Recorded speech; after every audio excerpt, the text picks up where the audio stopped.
గురుగారు మరో ఉత్తరం చూద్దామండి. వైష్ణవి గారు కాకినాడ నుంచి రాస్తున్నారు. ఇంట్లో పూజించడానికి ఏ లోహంతో చేసిన శివలింగం శ్రేష్టమైనది తెలియజేయగలరు అని అడుగుతున్నారు.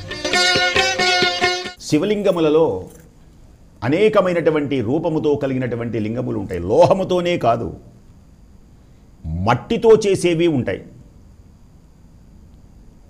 పార్థివలింగములు అంటారు వీటిని. కొన్ని పాదరసలింగములు ఉంటాయి.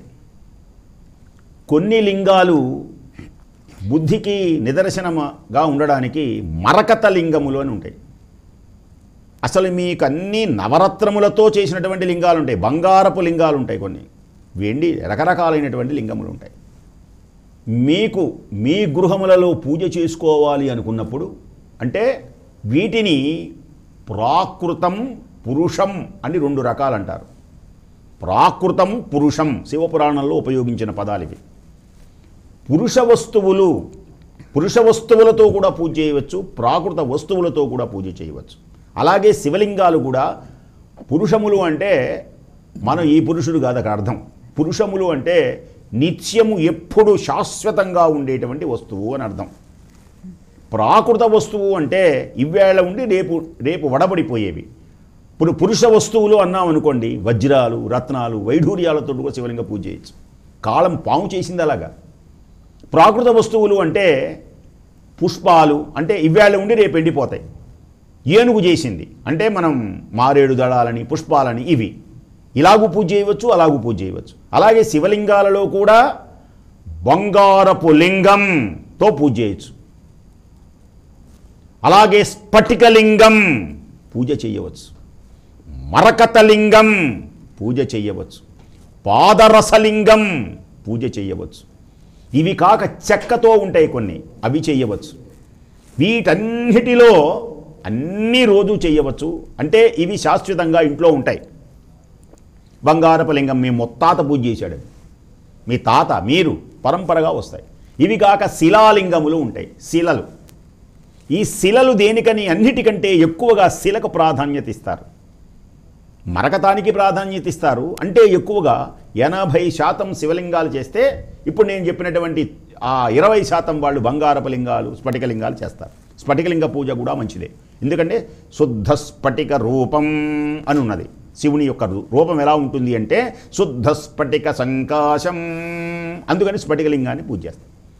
అసలు శివలింగమును దేనికని శిలతో చేస్తారు అంటే ఈ శివలింగములు నర్మదా నదిలో దొరుకుతాయి. దీనిని బాణలింగములు అంటారు.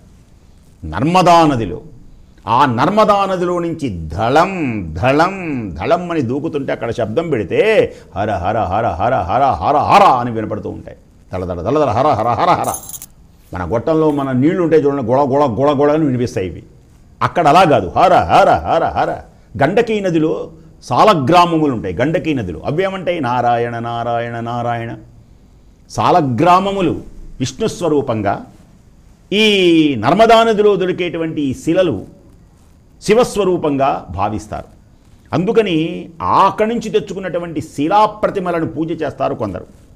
అన్నిటికంటే గొప్పదైనటువంటి పూజ ఏవైనా చేసుకోవచ్చు, శిలాప్రతిమ ఇంకా వీటికంటే ఇంకా గొప్పది ఏమిటి అంటే మీరు ఎన్ని బంగారం ఉన్నా అన్నీ చేయొచ్చు, అన్నీ చేయవచ్చు. మళ్ళీ చెప్తున్నాను, పార్థివలింగ పూజ అప్పుడప్పుడైనా ఇంట్లో చేయించుకోవాలి. మహాలింగార్చన అంటారు దీన్ని. పార్థివలింగ పూజ నాకు ఇష్టం అన్నాడు మహానుభావుడు పరమేశ్వరుడు. పార్థివలింగ పూజ అంటే ఏంటి అర్థం? పుట్టమట్టి తీసుకొని వచ్చి దాన్ని శివలింగాలు చేసి దాన్ని పేరుస్తారు మహాప్రస్థానం. దివ్యమైనటువంటి చేస్తే ఆ పార్థివలింగ పూజ చేస్తారు. ఆ పార్థివలింగ పూజ కూడా చేయవచ్చు, మట్టితోడు కూడా.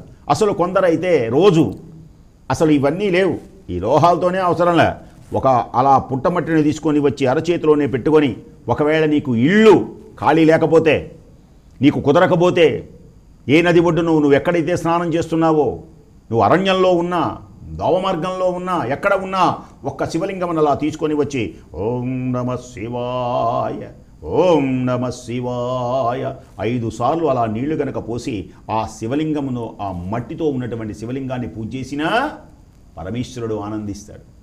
అందుచేత ఈ శివలింగ పూజ ఇలాంటిది మహిమోపేతమైనటువంటివి ఏదైనా మన గృహాల్లో పెట్టుకొని పూజ చేయవచ్చు, ఏదైనా అంగుష్టమాత్రంతో